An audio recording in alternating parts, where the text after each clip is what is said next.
ফিলিস্তিন নিয়ে যে ষড়যন্ত্রের ফাঁদ পেতেছিল ইসরায়েল, তাতে পুরোপুরি ব্যর্থ দখলদাররা। না পেয়েছে তারা গাজাবাসীদের বিরুদ্ধে জয়, না দখল করতে পারল পবিত্র ভূখণ্ড। নিরস্ত্র গাজাবাসীর ওপর নির্মম অত্যাচার করে উল্টো বিপাকে পড়েছে দখলদার রাষ্ট্রটি। এমন পরিস্থিতির মধ্যেই ইসরায়েলের বিরুদ্ধে দাঁড়িয়ে বড় ঘোষণা দিয়েছে ইইউ জোটের দেশ স্লোভেনিয়া। প্রথম ইইউ রাষ্ট্র হিসেবে দখলদারদের সাথে সব ধরনের অস্ত্র আমদানি, রপ্তানি ও স্থানান্তর বন্ধের ঘোষণা দিয়েছে স্লোভেনিয়া। কঠিন এই সিদ্ধান্তের ফলে দেশটির ভূখণ্ড ব্যবহার করে আর কোনো সামরিক সরঞ্জাম ইসরায়েলে পাঠানো কিংবা লেনদেন আর বৈধ থাকছে না।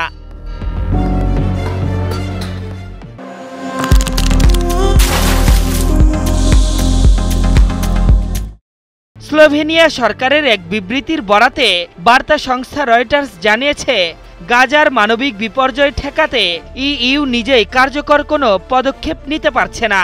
এর পেছনে রয়েছে অভ্যন্তরীণ মতপার্থক্য ও ঐক্যহীনতা। গাজায় মানুষ মরছে কারণ তাদের মানবিক সহায়তা ব্যবস্থা পরিকল্পিতভাবে অস্বীকার করা হচ্ছে।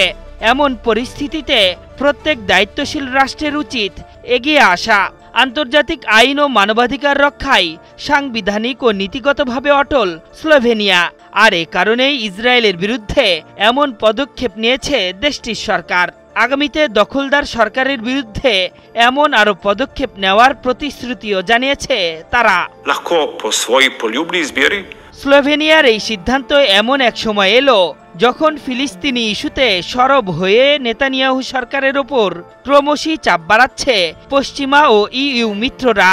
স্লোভেনিয়ার এই পদক্ষেপ ইউরোপীয় রাজনীতিতে একটি শক্ত বার্তা হিসেবেই দেখছেন বিশ্লেষকরা। তাদের মতে, যেখানে গাজার চলমান মানবিক সংকট নিয়ে বহু দেশ প্রকাশ্যে সমালোচনা করলেও কার্যকর পদক্ষেপ নিতে দ্বিধায় রয়েছে, স্লোভেনিয়া সেই নির্লিপ্ততা ভেঙে এবার সরাসরি অস্ত্র নিষেধাজ্ঞার পথ বেছে নিল।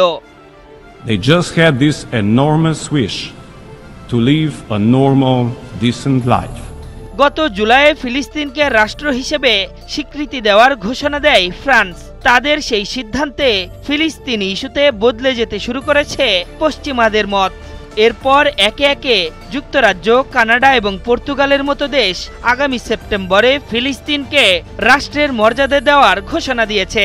তবে যে কোনো সামরিক নিষেধাজ্ঞার মতো প্রথম ইউরোপিয়ান দেশ হিসেবে এমন পদক্ষেপ নিল Slovenia.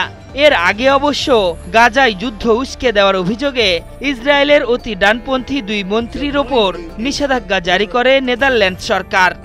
Second wants to become a humanitarian worker. Ashraful Islam, ৭১। Today I fulfill my promise to them and I bring their story